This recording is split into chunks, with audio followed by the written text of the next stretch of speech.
정철진의 목돈 연구소. 따뜻한 말 한마디면 됐습니다. 오늘 어버이날입니다. 이 국내 설문조사 업체들은 이때쯤 매번 이런 조사를 하죠. 이 어버이날에 자녀들에게 가장 받고 싶은 선물은 입니다. 올해도 이 한 업체 조사 결과를 봤더니요, 우리 부모님들의 1위 답변 역시 현금이었습니다. 전체 응답자의 60%가 답했다고 하는데요. 자, 그렇다면 2위는 무엇이었을까요? 상품권? 건강식품? 아니면 주식일까요? 아닙니다. 이 부모님들은 바로 따뜻한 말 한마디면 족하다라고 답했습니다. 그러고 보면은요, 1위 현금도 액수가 중요한 건 아닌 것 같죠? 또 이렇게라도 이때 자식들 한번 직접 보고픈 마음이 아닐까 하는 생각도 듭니다. 자, 오늘 부모님께 계좌 이체 대신에 정성스러운 현금 봉투를 직접 전달하면서 여기에 따뜻한 말 한마디도 해드리면 어떨까요? 어버이날 저녁 토요일 5월 8일 목돈연구소 문을 열겠습니다.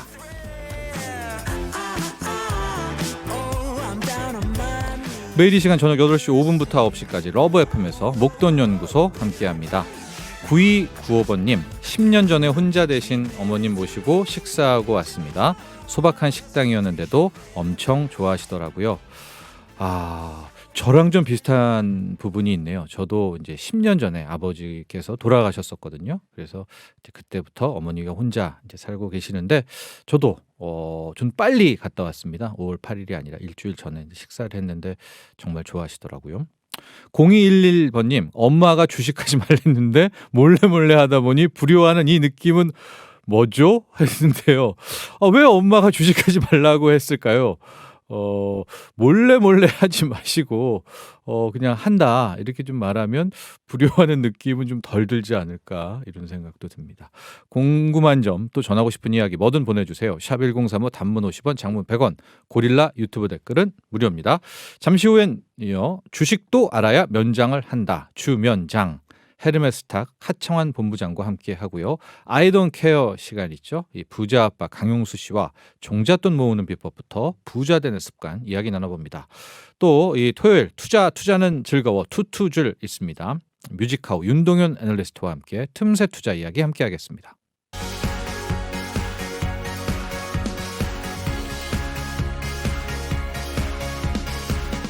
뭐든 시작이 중요하고 기초가 탄탄해야겠죠. 바로 기초부터 다지는 주식도 알아야 면장을 한다. 주면장 헤르메스탁 하청환 본부장과 함께합니다. 본부장님 안녕하십니까? 네, 안녕하십니까? 네.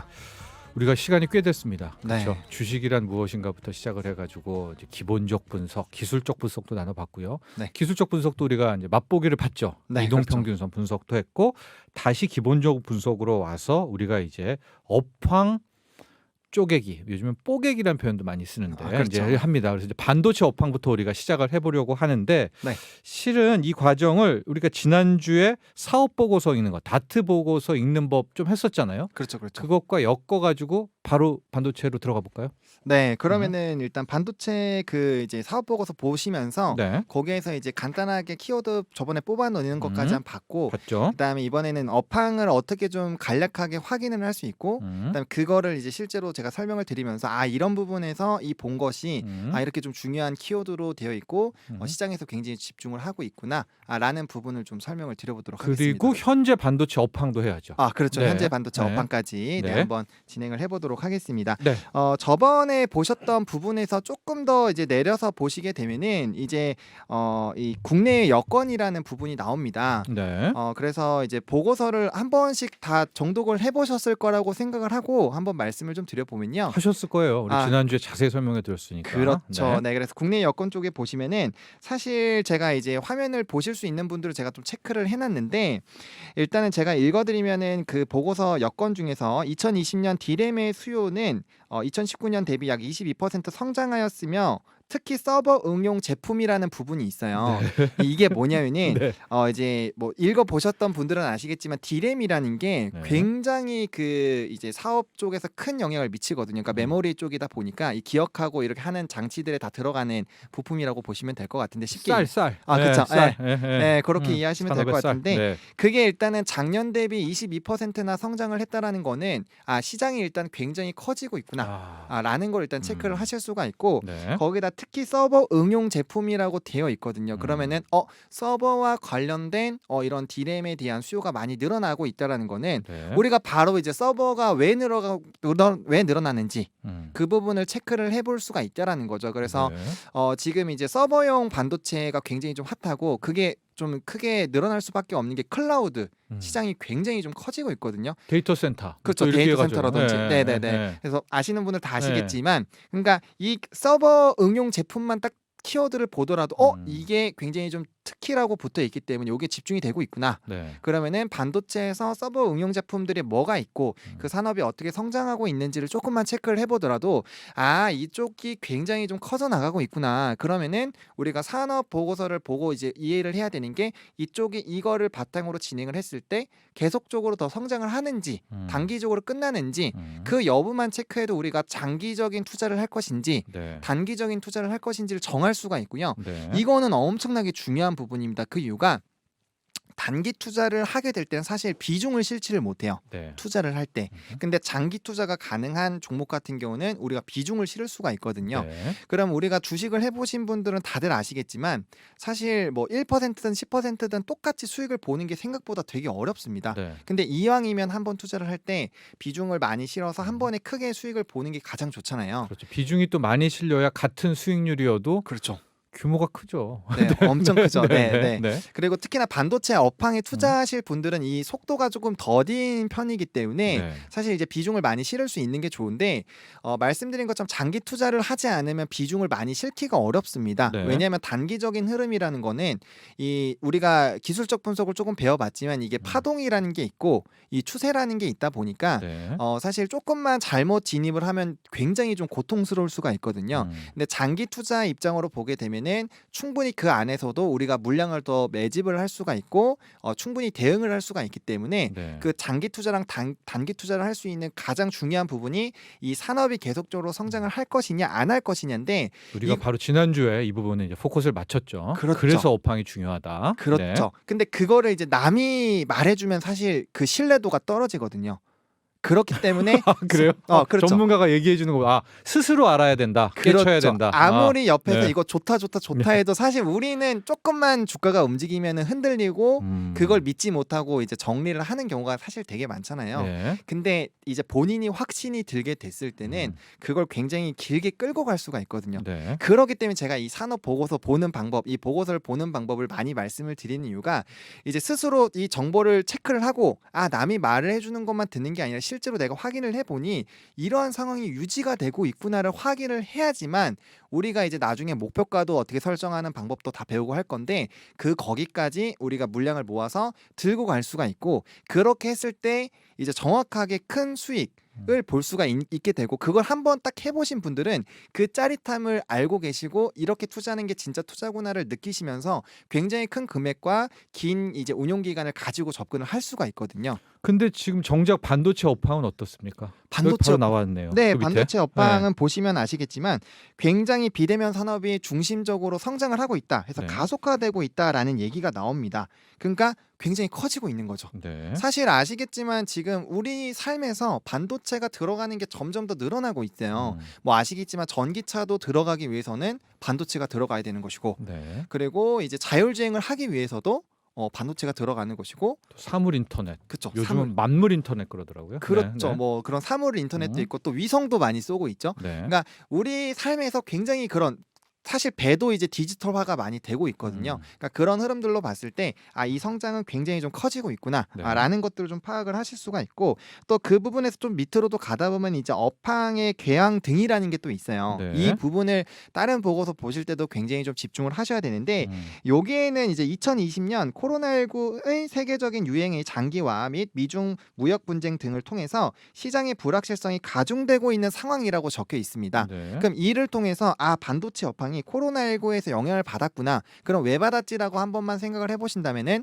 생산 부분에서 좀 문제가 있을 수 있었겠다라는 부분을 한번 생각을 해보실 수가 있고요. 그 부분으로 이제 넘어가게 됐을 때 우리가 가장 최근에 많이 얘기가 나오는 게 이제 반도체 품귀 현상. 네. 반도체가 굉장히 부족한 상황이 이어지고 있잖아요. 그러니까 그쪽으로 이제 이어질 수가 있고 그러면 지금 가장 부족한 게 차량용 반도체이다 보니까 그럼 차량용 반도체 종목들 중에서 좀 이제 시장에서 의미가 있는 이벤트가 있거나 아니면 관련된 종목군들 같은 경우는 주가가 많이 올라갈 수 있겠구나를 우리가 미리 예측을 해볼 수가 있다라는 거죠. 네. 그래서 그런 부분도 좀 체크할 수가 있고 또 이제 미중 무역 분쟁을 바탕으로 사실 중국 업체를 좀 제한하는 것들도 있고요. 그러다 보니까 또 이제 생산량 쪽에서 문제가 발생이 되는 것도 있고 또 투자 부분에서도 굉장히 많은 얘기들이 나오거든요. 그러니까 그런 좀 반도체의 산업에 굉장히 큰 영향을 미칠 수 있는 그런 전반적인 큰 키워드들을 여기 안에서 좀 체크를 할 수 있다라고 보실 수가 있겠고요.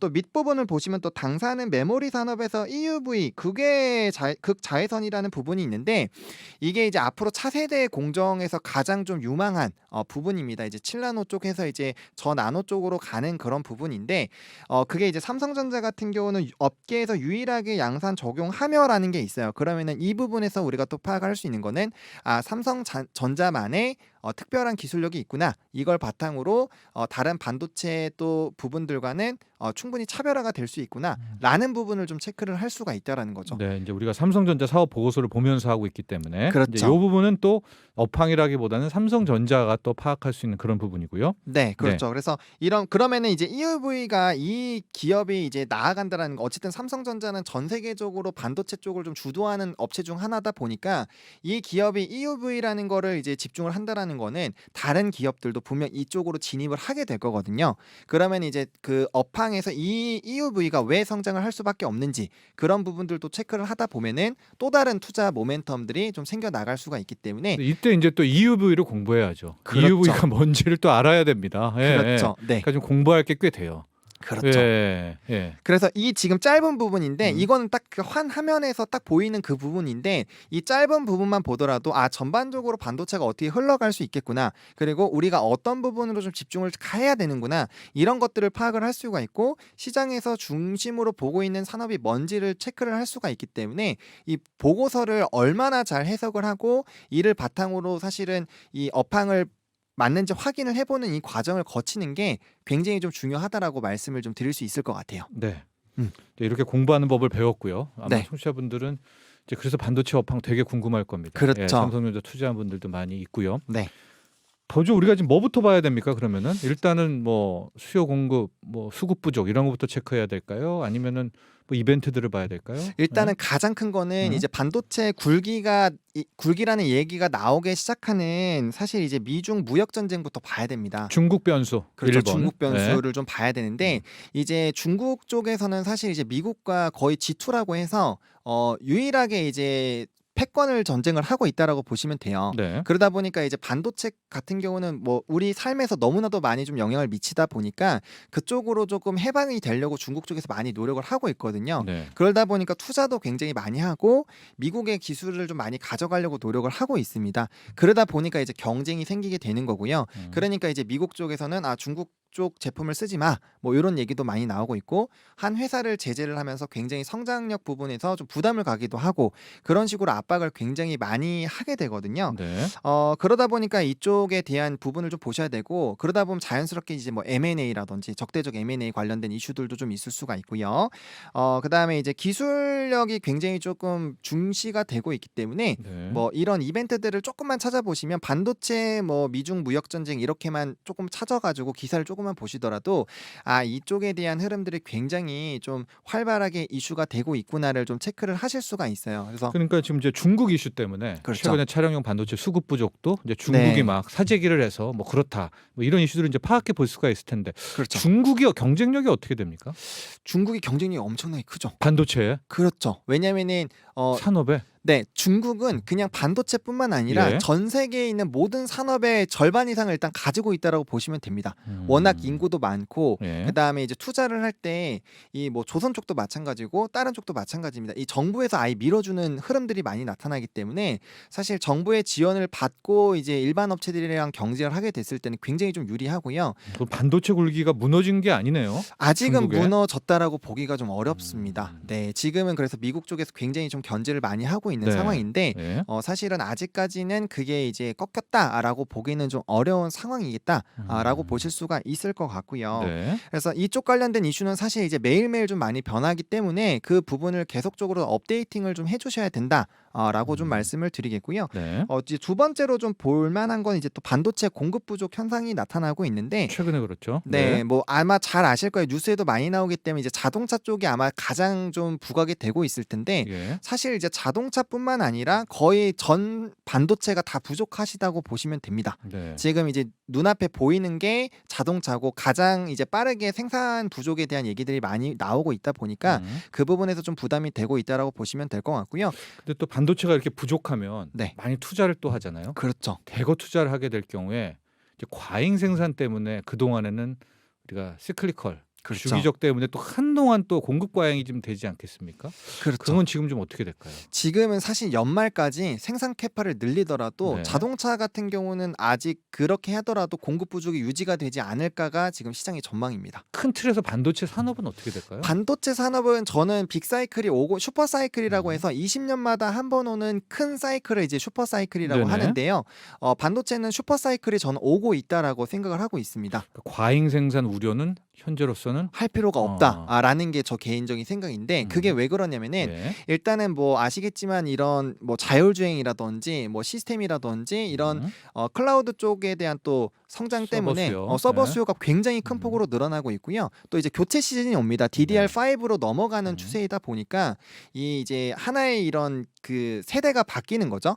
세대가 바뀔 때는 한번 싹 갈아엎어야 되는데 소위 말하면은 그 흐름들이 굉장히 크게 나타난다라는 거죠. 왜냐면 전 네. 세계적으로 다 바꿔야 되다 보니까 이 수요는 엄청나게 나올 수밖에 없다라고 보시면 될 것 같고 그다음에 지금 이제 뭐 대표적으로 삼성전자나 이제 TSMC라고 해서 대만 업체 네. 양축으로 좀 보시면 되는데 그쪽에서도 앞으로의 수요가 늘어날 것이다라는 그런 생각 때문에 굉장히 큰 금액의 투자를 계속 진행을 하고 있습니다. 이제 아무래도 잘 이런 제조업에 좀 관심이 있으신 분들은 잘 아시겠지만 일단 증설 투자를 한다라는 것 자체가 이 시장이 커지고 수요가 더 늘어나는 거에 발맞춰서 보통 이뤄지는 네. 경우가 많이 있다 보니까 그런 부분들 좀 체크해 보시면 좋지 않을까라고 말씀을 좀 드려보도록 하겠습니다. 알겠습니다. 우리가 지금 반도체 업황을 계속 공부를 하고 있는데요. 근데 시간 관계상 일단 줄여야 될 것 같고 네, 최근에 이제 금리 상승, 인플레 막 이런 이슈도 나오잖아요. 그렇죠. 그 이슈와 반도체 산업과는 어떤 관계가 있는지를 네. 우리가 반도체는 이게 중요하니까 한 시간을 한 답을 더 내죠, 한 코너를. 네네네네. 그래서 그것도 좀 보고 네, 좀 궁금한 게 그런 것 같아요. 뭐 파운드리가 뭐고, 그렇죠. 팸레스가 뭐고요. 예, 그런 부분에 대해서도 한번 정리 좀 해주시고 네네네. 반도체 공정이 또 어렵지 않습니까? 그렇죠, 막 어렵죠. 식각, 노각, 또 애칭하고 청소하고 나중에 패키징 뭐 그렇죠. 이 엄청 많습니다. 그 공정을 우리가 한번 또 딱 하면은 반도체 장비 업체까지도 좀 공부가 될 수 있을 것 같아서 그렇죠. 네, 진짜 반도체가 사이즈가 크잖아요. 우리가 그렇죠. 한 번 더 이 시간을 내죠. 알겠습니다. 네, 오늘 여기까지 하겠습니다. 네, 감사합니다. 지금까지 헤르메스탁 하창환 본부장이었습니다. I don't care. I don't care. 'Cause I don't care. 부자들의 돈 버는 습관, 돈을 다루는 능력, 자산 관리를 위한 꿀팁까지 내 돈, 마이 돈은 내가 케어한다. 아이돈 케어 부자 아빠 강용수 씨와 함께합니다. 안녕하십니까? 안녕하세요. 네, 제가 우리 강용수 대표 계속 볼 때마다 언행일치를 하는 네. 분이다. 아직까지 하고 있습니다. 언행일치라는 분이라는 걸 좀 많이 느끼고 있습니다. 네. 우리 절약편에서 아직도 그걸 다 행동을 하시는 거잖아요. 우리가 하고 있는 것들을. 예, 그런데 뭐 저도 나름 뭐 지금 쓸 때 씁니까? 예, 플렉스 한다고 생각하고 있는데 뭐요? 뭘 어, 플렉스합니까? 뭐 저도 이제 나름 이제 가격표 안 보고 먹기 운동 같은 것도 집에서 실천하려고 노력하고 있고요. 외식할 때. 네. 근데 잘 안 돼요. 그게 근데 그리고 제가 저 요즘에 플렉스합니다. 그랬더니 어떤 지인분한테 혼났어요. 뭐 그러면서 뭐 구두는 그런 것이냐, 무슨 양복은 그런 거 입으면서 뭐 플렉스 한다고 그러면은 시계 같은 거에 대한 이제 왜냐면 이제 100억대 자산가신데 예. 시계 같은 거에 대니까 욕심은 생기죠. 안 생깁니까? 아니 저는 그런 거 사고 싶은 마음이 없어요. 이상하네요. 왜 저는 그 롯땡땡 이런데 제가 지금 이렇게 돈이 있어도 못 산다고 하는데 너무 수요가 많아가지고 제가 이제 면세점 가가지고 이렇게 구경은 해봤어요. 아. 그래가지고 너무 와 이게 얼마예요? 그랬더니 3천만 원이라고 네. 그러더라고요. 그래서 한번 보여주세요. 그랬더니 저를 슬쩍 쳐다보더니 네. 그냥 보세요. 그랬더라고요. 안 살 걸 아셨나봐. 안 살 거를 않더라고요. 한눈에 알죠. 아, 이분은 압니까? 안 산다. 아, 이분은 안 산다. 네. 언행일치에 우리 강용수 네, 대표와 계속하고 있는데 우리가 고정 지출 줄이기를 이제 계속 이어가고 있습니다. 네, 네. 3회째 하고 있는데 자, 오늘은 어떤 고정 지출? 뒤엔 또 얘기 있네요. 신용카드까지도 있을 텐데 네. 리스, 렌트, 자동차 관련 부분부터 이야기를 할까요? 예. 네. 뭐 리스 렌탈 하면은 뭐 자동차하고 가전 렌탈 이렇게 있는데 먼저 자동차를 좀 말씀드리면 네. 예전에는 자동차 리스 렌탈은 법인이나 개인 사업자, 좀 고소득 개인 사업자들이 많이 사용을 했던 건데 또 하는 게 그때는 네, 그분들한테는 절세라고는 절세 했었어요. 효과가 근데 있었어요. 요즘에 이제 그게 워낙 많고 그리고 차명으로 뭐 타인한테 불법으로 막 또 하고 자식들, 그런 게 사실 자식들. 잘못된 거거든요. 네. 그래서 요즘에는 렌트 리스 자체가 회사의 임직원 아닌 이상은 보험이 안 돼요. 네. 그러니까 자식이 탈 수 없어요, 절대. 그렇죠. 예, 요즘에 그런 식으로 하고 그 바뀌어 업무 있고. 일지를 다 써야 예, 됩니다. 맞습니다. 예, 세금 공제 그래야만 뭐 받으려면. 공제 받을 네. 수 있는 거고. 네. 그런데 요즘에 이상하게 개인들이 많이 하세요. 개인들이. 이거는 근로소득자인데. 절세도 아닌데. 아니에요. 이건 아닌데. 그들만의 합리적이다라는 생각으로 하신다고 하더라고요. 근데 그래서 저기 그러다 보니까 홈쇼핑 같은데 네네네. 왕왕 등장합니다. 장기 렌터과 예. 관련해서 많이 합니다. 이거 진짜. 장기 렌트하고 리스는 안 하셨으면 좋겠어요. 이거 진짜 돈 모으기 굉장히 어려워지는 상황. 자동차만큼 사치품은 없어요. 그래서 근데 필요한 분도 있잖아요. 그럼 그분은 사는 게 차라리 낫나요? 그렇죠. 모아서 사야죠. 모아서 장기 렌터보다. 현금 막치기 하는 게 최고입니다. 무조건 모으는 즐거움을 못 느끼시면 안 돼요. 이 모으는 행복 요거 누리셔야 되고요. 네. 그게 지금 주의하셔야 될 부분이 이게 우리가 렌트나 리스 할 때 보증금을 내잖아요. 그렇죠. 네, 보증금을 네, 대략 뭐 한 20%에서 30% 많게는 40%까지 내는데. 그리고 달달이 이제 되죠. 네네. 근데 선수금이라고 들어보셨어요? 아니요. 저는 그냥 보증금만. 보증금 아시죠? 근데 회사에서도. 홈쇼핑에 나오는 모든 상품들은 네. 보증금 상품이 아니고 선수금 상품인 걸 아셔야 돼요. 그러니까 뭐죠? 보증금이라는 거는 네. 내가 3년을 약정을 하거나 5년을 약정했을 때 나중에 됐을 때 돌려주는 돈이잖아요. 그렇죠. 보증금이니까. 예. 근데 선수금이라는 거는 말을 바꿔놓은 건데 네. 돌려주지 않는 돈이에요. 그래서 홈쇼핑에 나오는 자동차들이 굉장히 싸게 리스 렌탈이 되고 있는 거거든요. 근데 여러분들 이렇게 보고 와, 이 차가 30만 원에 나와 40만 월 원에 나와? 납입액이. 예. 네. 그러니까 너무 쇼킹하다. 그래서 구입하는 혹해서 하시는 경우들이 있는데 자세히 보시면 그건 보증금이 아니고 우리가 네. 통상적으로 알고 있는 보증금이 아니고 선수금이었다는 거예요. 자세히 이제 내용을 보면은 네. 그래서 그런 함정에 물론 다 아실 거예요. 요즘에 이제 다 아시는데 그래도 혹시 함정에 빠지시는 분들이 있으니까 주의하시고 제가 이제 뭐 그냥 선수금 확인해서 하라 뭐 이런 거보다도 네. 요거 리스하고 렌탈은 돈 모으는데 크게 도움이 안 되니 최악의 상품이니 하지 말라 달라는 말씀을 드리는 겁니다. 그러니까 제가 이제 일관된 메시지가 있는데 네. 강용수 대표의 리스 렌탈보다는 차라리 네. 구입하라는 그렇죠. 예, 네, 완전한 네. 소유를 많이 좀 주장하시는 맞습니다. 요즘 예. 소유의 종말이라고 그래서 이 시대와 좀 역행하는 것 같은데요. 예? 그러니까 이게 너무 소비가 쉬워졌어요. 요즘 삶이. 네. 그러니까 소비가 너무 쉬워져서 뭐 무이자 할부도 너무 잘 되고 또 신용카드가 있으니까 또 쉽게 또 이게 또 긁어지잖아요. 그러다 보니까 모으는 미학을 잃어버린 거죠. 비대 렌탈하면 안 됩니까? 네? 이 가전제품 렌탈 이제 말씀드리겠는데 비대 정수기 이거를 삽니까 네. 그러면? 그러니까요. 네. 우리가 이제 비대 연수기 뭐 여러 가지가 있어요. 공기청정기, 요즘 안마의자, 침대 침대도 매트리스, 렌트. 의류청정기, 네. 심지어 요즘 타이어도 렌탈한다고 하더라고요. 본 것 근데 같아요. 아니 예. 뭐 근데 예. 저 한다고 칩시다. 네. 그냥 하는데 네. 아 이런 거 현금으로 사서 쓰시면 되지. 굳이 비데를 제가 그래서 물어봤어요. 비데 렌탈하는 친구가 있어서 네.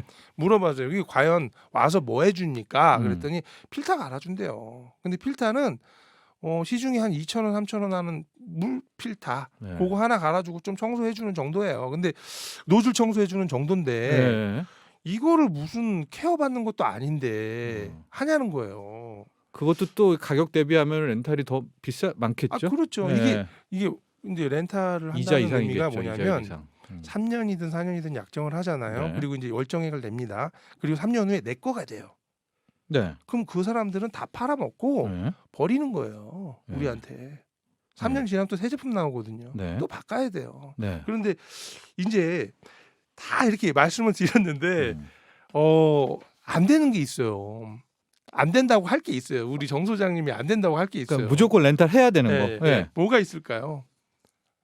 저는 다 비데도 렌탈해야 될 아, 것 같은데요. 그래요? 네. 근데 이제 비데도 다 그냥 사서 쓰시면은 네. 15만 원, 20만 원이면 좋은 비데 사는데 네. 그거를 다달이 뭐 2, 3만 원씩 낼 필요가 없다는 거고. 네. 근데 이제 정수기예요. 그러니까 사실은. 정수기 제가 아까 정수기. 말했잖아요. 네. 정수기가 네. 사실은 안 된다고 하세요.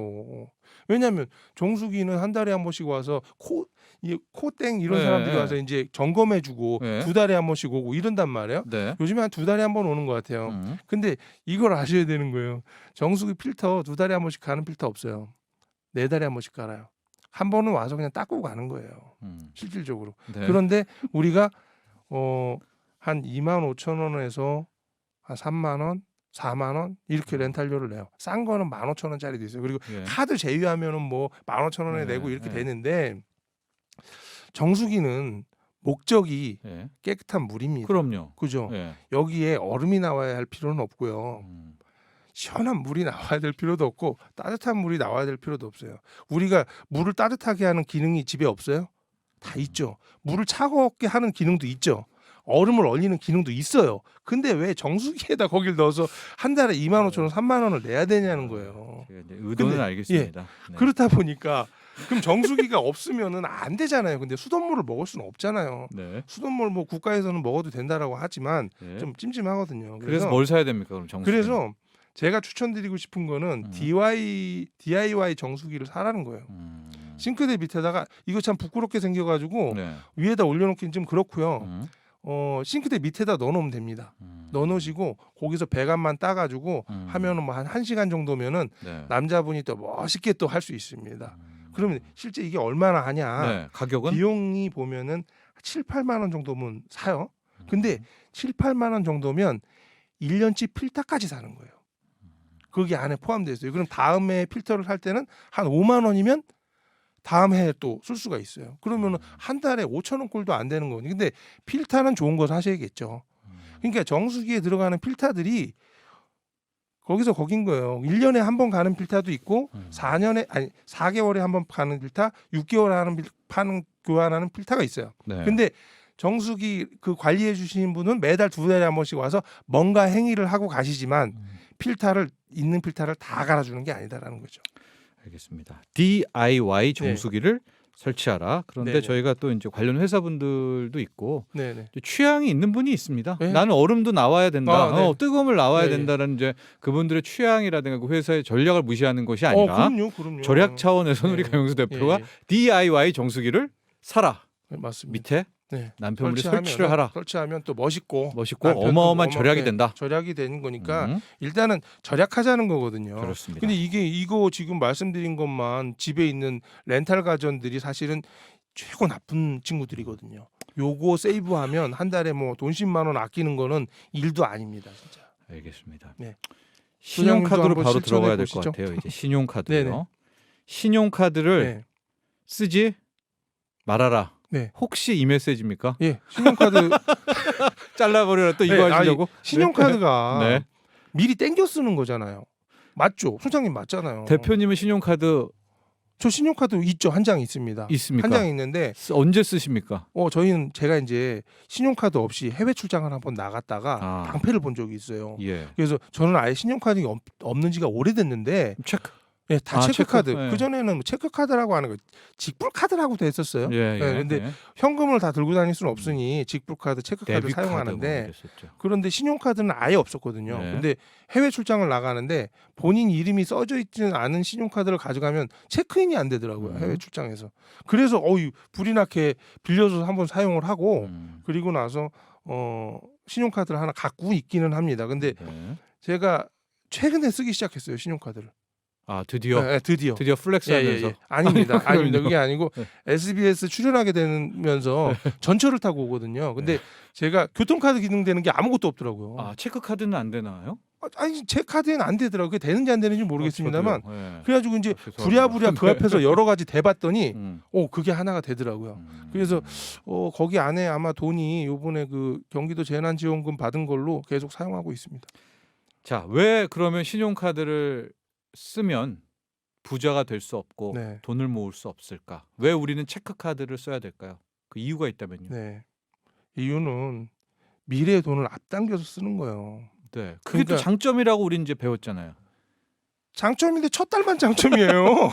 예? 첫 달만 장점이에요. 네. 두 번째 달부터는 계속 그 카드값도 내고 또 쓰고 카드값 내고 또 쓰면 내가 얼마 썼는지도 모르고 계속 카드비에 허덕여 살아요. 네. 한 달 동안 월급이 안 나오잖아요. 네. 이게 연체자 됩니다. 그냥. 네. 왜냐하면 우리 수준이 우리 생활 수준이 이렇게 신용사회가 아닌 거예요. 이 신용카드는 신용이잖아요. 예. 내가 신용을 빌렸는데 이게 그냥 선납해주는 기능 정도밖에는 사실 안 되는 거거든요. 네. 그러니까 그래서 과소비를 촉진한다는 거죠.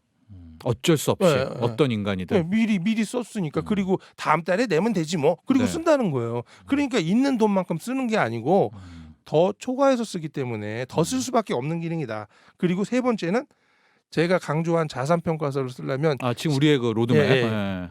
자산평가서를 쓰는데 굉장히 불편해요. 신용카드 쓰면 얼마 썼는지 미리 막 체크해 나가거든요. 미래의 돈이기 때문에 이건 부채에 넣어야 돼요. 또 신용카드를 미리 쓴 거는 부채거든요. 네. 소비아가 아니에요. 내 통장에 있는 돈을 썼으면 이건 그냥 소비인데 미리 땡겨 쓴 거기 때문에 미래의 돈을 갖다 썼다. 그래서 부채다라고 말씀드릴 수 있습니다. 알겠습니다. 저희가 오늘 이제 신용카드 이야기까지 했습니다. 우리 네. 청취자분들 중에서 동의하시는 분들도 있고 동의 뭘 못하시는 저렇게까지 하는 분들도 있을 텐데 확실한 것은 지금 우리 신용카드를 해외에 나갈 때 출장 때만 쓰고 교통카드로만 쓰고 평소에는 체크카드만 쓰면서 100억대의 자산가가 된 분이 현존한다. 이런 것은 우리가 또 실증적이지 않습니까? 네. 말씀을 꼭 드리도록 하겠습니다.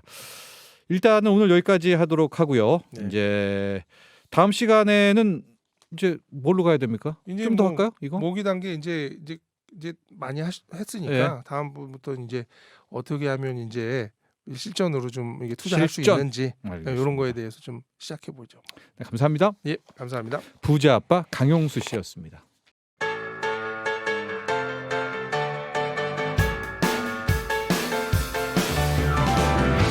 내 취향대로 맘껏 즐기면서 돈도 벌 수 있는 일은 없을까요? 이 시간에는 투자를 즐겨보겠습니다. 투자는 즐거워. 투투젤 뮤직하우 윤동현 애널리스트와 함께합니다. 안녕하십니까? 네, 안녕하세요. 네, 우리 윤동현 애널리스트. 네. 지금 이제 싱글이죠? 맞습니다. 싱글의 삶은 어떻습니까 요즘에? 네. 저는 뭐 등산 가고요. 그리고 자전거 타고 자전거 타고. 혼자만의 시간을 만끽하고 있습니다. 혹시 이제 네. 우리 애견 혹은 네. 애묘? 저는 없는데 이제 제 친구가 아, 있어가지고 네. 이번 등산도 같이 갔다 왔어요. 갔다 왔어요. 네. 말티즈인데 되게 귀엽더라고요. 이번 등산 함께 간 그분은 네. 여친? 아니요. 남친. 남자. 남친. 남자입니다. 남자와 함께 우리 네. 반려견과 함께. 네. 슬프네요. 이게. 뭐 슬플 게 뭐가 있습니까 지금? 저는 이제 혼자니까. 그게 좀- 그래요. 네. 많은 분들이 어쩌면 또 우리 윤동현 애널리스트를 그렇죠. 부러워할 수도 있겠다라는 생각을 하면서 네. 전반적으로 우리 윤동현 애널리스트는 네. 우리 주식도 주식 애널리스트가 주식 투자를 합니다. 네네네. 음악 그렇죠. 저작권 투자를 합니까? 네, 음악 저작권 투자 하고 있습니다. 수익률이 어떻게 됩니까? 저는 평가손익 한 60%까지 찍었다가 수익률이 60%? 평가손익 인기 60%까지 찍었다가 왜냐면 요즘에 엄청나게 올랐었잖아요. 네, 그랬다가 롤린 그것 때문에 네. 엄청나게 올랐었다가 지금은 한 40% 정도 하고 있습니다. 그래도 그러니까 시작한 지는 기간으로 따지면은 한 지금 한 6, 7개월 됐죠. 그러면은 이게 아직 1년도 안 됐는데 40%라는 거 아니에요? 네. 7개월 만에 40% 수익률. 그렇죠. 포트폴리오는 롤린 아직도 들고 있습니까? 롤린은 팔았고요. 네. 좀 빨리 팔아가지고 아쉬운데 네. 롤린은 왜 팔았고 이렇게 빨리 팔았어요, 롤린을? 그리고 이렇게까지 이제 많이들 좋아해 주실 줄은 몰랐죠. 네. 그러니까 아쉽긴 한데 우리가 거의 첫 시간에 롤린 아니었어요? 맞아요. 그때 이후로도 엄청 안다는데 수익률이. 맞아요. 그때 이제 거의 그때가 10배 정도 올랐었는데 맞아, 그것보다 그 얘기 했었어요. 막 네. 올랐으니까 네. 그렇게까지 갈 줄은 몰랐었던 거죠. 제가 개인적으로. 그리고요. 그리고 뭐 응급실이랑 술 한잔 해요. 이런 거 가지고 있습니다. 저랑 좀 취향이 비슷하네요. 네, 저도 네. 좀 올드한 노래 어쨌든 그런 노래들을 좋아해가지고 네. 그렇습니다. 우리 목돈 연구소에 젊은 피들이 많습니다. 우리 게스트 중에서도. 네. 그런데 공통점들은 네. 굉장히 지금 좀 네. 올드해요. 아 그래요? 네, 올드한 노래와 아 네. 예, 마치 옛 세대인 것 같은 느낌들을. 옛날 노래가 좋아요. 응급실. 네, 저는 좋아요. 옛날 노래가. 요즘 노래도 좋죠. 알겠습니다. 자, 한 주간 음악 저작권 시장의 시황 전해주시죠. 지난주부터 지수는 좀 조정을 거치고 있는데요. 지난주 대비해서는 한 5% 정도 하락하면서 210 정도 가지고 있습니다. 네. 상승 대비해서 이번 주는 하락세가 막 크지 않아요. 그래서 조정 국면으로 좀 판단이 되고요. 네. 개인적으로는 추가 매수 하실 수 있는 기회라고도 여겨집니다. 네. 계속 말씀드렸다시피 구매가 대비 저작권료 연수익률 꼭 잘 확인하시고 네. 수익률이 꾸준한 곡들에 투자하시길 바랍니다. 그렇습니다. 우리 배당주 투자할 때도 자신의 이제 산 네. 가격 대비 하는 이 배당 수익률이 중요한 것처럼 맞아요. 음악 저작권도 비싸게 사면은 네. 수익률은 당연히 떨어집니다. 당연하죠. 네, 그렇게 맞습니다. 그 개념을 꼭 기억하시면 될 것 같고요. 자, 이제 5월 첫째 또 둘째도 됐으니까 전달 4월 네. 저작권료가 맞아요. 입금이 되죠. 네, 네. 4월 저작권료가 지급이 되었습니다. 네. 그런데 좀 참고하실 사항은 4월은 이제 유튜브에서 발생한 저작권료가 지급이 되는 달이에요. 네. 그런데 이제 3월, 4월에 같이 나누어서 분배가 되었다고 합니다. 네. 이건 좀 코로나 팬데믹으로 인해서 저작권 시장이 좀 저작권자분들을 보호하는 그런 움직임으로써 좀 유동적으로 움직이고 있다 이렇게 봐주시면 될 것 같습니다. 그렇죠. 그래서 이번 계좌 이 돈은 뭐야 했을 때 유튜브 저작권. 네, 유튜브 저작권료가 합산돼서 지급됐다. 우리 지금 윤동현 씨는 어때요? 좀 괜찮았습니까? 좀 4월 지금? 이번에는 한 연수익률이 6% 정도 이렇게 나왔었어요. 저작권료가 유튜브 걸로만. 유튜브 걸로만이 아니고 전체적으로 전체적으로. 네, 합쳐져서 받으니까요. 제가 액수는 특별히 안 묻겠지만 이제 4월에 입금이 됐잖아요. 네. 좀 약간 네. 기뻐할 정도 액수인가요? 저는 이제 좀 기뻐할 정도였죠. 헉 소리 납니까? 헉까지는 아니었는데 네, 그래도 괜찮다 이런 정도였습니다. 알겠습니다. 네. 자, 오늘은 이제 음악 부분에 있어서 비대면 콘서트, 그러니까 온라인 콘서트에 대한 이야기를 좀 나눠보려고 하는데 네. 실제적으로 저도 제가 음악은 잘 모르지만은 네. 진짜 많이 듣고 했을 때 콘서트를 많이 다녔었거든요. 진짜요? 90년대 네. 제가 정말 우리 김현철 아세요? 우리 김현철 형님 네, 압니다. 콘서트 저 진짜 좋아했거든요. 진짜요? 우리 세대 때 뮤직하우 그 대표님이 좀 닮으셨어요, 김현철. 우리 네. 현철님과 네, 좀 닮았어요. 콘서트 많이 갔고 제가 또 김종서 신하위 나와서 이제 개인 솔로를 했을 때 콘서트도 많이 갔고요. 네네. 뭐 이승환 씨 콘서트 저 콘서트 세대입니다. 진짜. 그런데 지금은 갈래야 갈 수가 없죠. 그렇죠. 코로나19. 네, 맞습니다. 그래서 좀 이제 말씀하신 온라인 콘서트, 비대면 콘서트가 좀 활발히 진행되고 있는 거죠. 네. SM에서는 그 온라인 콘서트를 비욘드 라이브 이렇게 해서 시리즈로 선보이고 있어요. 네. 이게 좀 온라인 콘서트면 약간 수요가 적을 것 같이 느껴지잖아요. 네. 그런데 NCT 분들은 10만 4천여 명이 접속해서 한 30억 이상 수익 거뒀고요. 예. 슈퍼주니어 같은 경우에는 한 접속자 수 12만 3천 명 해가지고 40억 정도 수익 거뒀었습니다. 이제 물리적 콘서트 말고 온라인 콘서트도 이렇게 많이 보고 있다, 즐기고 있다 이런 상황입니다. 정말 또 하나의 장르가 진짜 나오는 거. BTS도 온라인 콘서트를 엽니까? 네, 그렇죠. BTS의 콘서트는 방방콘이라고 부르거든요. 네. 방에서 즐기는 방탄소년단의 콘서트 아하하, 예. 이렇게 방방콘. 이게 그래서 방방콘입니다. 네. 그래서 올해도 진행됐습니다. 작년 방방콘 최대 동시 접속자 수는 224만 명이었고요. 네. 왜냐하면 이거는 이제 유료 말고 무료도 있어요. 네. 무료 접속자 수까지 포함해서 전 세계에서 몰려들었겠죠. 아하. 그리고 올해는 260만 명 네. 이렇게 기록했습니다. 네. 이제 작년 10월에 열린 방방콘 더 라이브에서는 티켓 수익만 500억 가까이 이렇게 났다고 합니다. 아, 지금 그러니까 비대면 온라인 콘서트로. 네, 아. 비대면 콘서트로. 그 아까 말한 224만 명은 그때는 이제 약간 무료였었나 보죠. 무료도 있고 유료도 유료도 있는데, 있고. 근데 그때. 이제 무료 분들도 있으니까 좀 어. 더 많이 접속자 수도 많고 인기도 높으시니까 네. 많았겠죠. 이 비대면 콘서트 온라인 공연의 장점이 있죠. 이거는 이제 퍼포머 그러니까에도 있겠고요. 네, 그렇죠. 맞습니다. 네. 그 콘서트 많이 다녀보셨다고 하셨으니까 네. 그 가면은 줄 막 쓰고 하잖아요. 네. 줄도 쓰고 뒤에 앉으면 또 짜증도 나고 안 보이고 이러는데 네. 이제 온라인 콘서트를 하면은 줄을 서거나 그럴 필요가 없겠죠. 네. 그래서 누구나 차별 없이 공연을 이제 화면이지만 네. 접할 수 있습니다. 좌석 제한도 없으니까 티켓팅이 막 실패할 일도 없고요. 그렇게 되겠죠. 그리고 가장 앞에서 보는 거죠. 네, 그렇죠. 네. 또 최근에는 좀 시각적 효과를 일으키는 개발 기술도 많아져가지고 좀 체험을 통해서 좀 더 풍부한 콘서트를 즐길 수도 있습니다. 네. 그 좌석은 좋은 것 같은데 네네. 비대면 콘서트가. 근데 이 줄 서고 이럴 때는 네. 좀 저는 좋았었어요. 또 낭만이 네, 있죠. 낭만이 맞아요. 있죠. 네, 그때 저- 이제 뭐 연인과 함께 네. 이렇게 가면서 줄도 서고 막 네. 재밌었는데. 저도 싸이 콘서트 갔을 때 그런 거 재밌었긴 했는데 네. 이제 또 그걸 싫어하시는 분들도 있긴 있으니까 막 여름에는 땡볕 치고 네. 이러니까 그렇죠.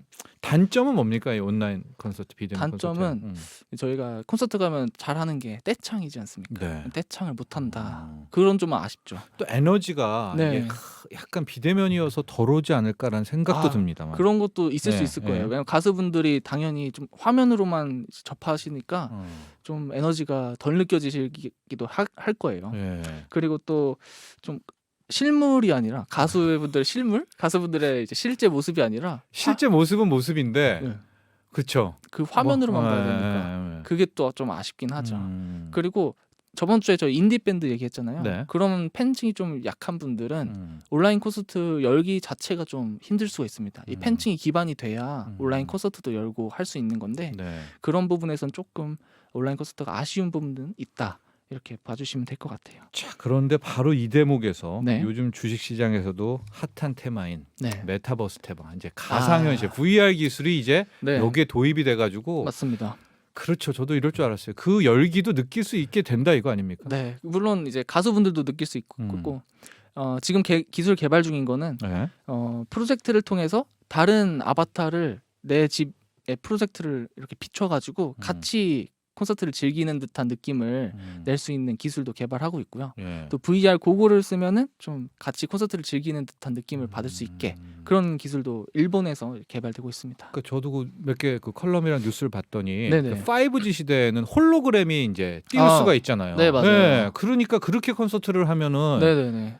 완전 네. 신나겠죠. 그렇죠. 그냥 요즘 어디 가지 않아도 어. 뭐 홀로그램을 통해서 볼 수 있고 네. 그건 저는 좀 기대되고 있습니다. 그 부분에. 네. 그렇게 되니까 우리가 이 비대면 콘서트, 이제 온라인 콘서트도 새로운 장을 그렇죠. 진짜 열고 있는 그런 네. 대목이네요. 그러니까 이제 기술 개발도 계속 일어나고 있는 거죠. 네. 네. 그래서 제가 이제 대학 때 느꼈던 것 같은 네. 이제 그런 느낌을 네. 제 아들들은 또 지금 중고등학생부터 이제 바로 하겠네요. 맞습니다. 맞아요. 조금만 네. 있으면 한 2020년, 22년에 상용화 막 목표로 하고 있다 이런 것들도 있으니까. 2022년. 네. 근데 물론 완벽하진 않겠죠. 하지만 그런 것도 있습니다. 자, 이렇게 이야기를 나눠봤고요. 네. 오늘 또 윤동현 애널리스트가 왔으니까 네. 현재 지금 수익률 7개월 만에 40%를 기록 중인 네. 추천곡 오늘은 한곡 좀 해주고 가세요. 네. 오늘은 좀 아이돌 이제 콘서트 이렇게 얘기 나왔으니까 아이돌 분들 노래를 하나 추천드리려고 해요. 네. 아스트로의 원앤온리라는 곡이 있어요. 아스트로. 네, 아스트로는 차은우 씨. 얼굴 천재. 네, 맞습니다. 그분이 속해 있는 그룹으로 유명하죠. 네. 해당 곡은 이제 데뷔 4주년을 맞아서 멤버 모두가 작사에 참여한 곡이었습니다. 그래서 팬들의 입장에서는 좀 소장 가치도 있는 곡이다. 그렇게 생각이 되고요. 네. 현재가 대비 저작권료 연수익률은 6.4% 정도 수준입니다. 네. 네, 좀 참고 하나 말씀드리자면 네. 부산원 아시아 페스티벌이 지금 진행하고 있습니다. 네. 5월 6일 목요일부터 4일 동안 진행되고 있는데 네. 좀 음악 저작권이나 음악 시장에 관심 있고 좀 온라인 콘서트가 이런 건가 보다 이런 걸 좀 느끼시고 싶으신 분들은 네. 한 번씩 찾아봤으면 좋겠습니다. 네. 또 온라인 콘서트는 이제 디지털이기 때문에 네. 그게 여러 군데에서 다시 또 재상영이 될 수가 있겠고 네, 맞습니다. 그러면 또 그 음악 저작권도 네. 또 체크되는 거 또 맞죠? 체크되죠. 네. 네, 더 나올 수 있습니다. 알겠습니다. 네. 자, 오늘 여기까지 하죠. 감사합니다. 감사합니다. 네, 뮤직하우 윤동현 애널리스트였습니다. 네, 정철진의 목돈연구소 오늘은 여기까지입니다. 오늘 끝곡은요. 조금 전 윤동현 애널리스트가 음악 저작권으로 추천한 추천주가 아닌 추천곡 아스트로의 One and Only 들으면서 마치겠습니다. 내일 저녁 8시 5분에 다시 오겠습니다. 여러분 평안한 밤 보내세요.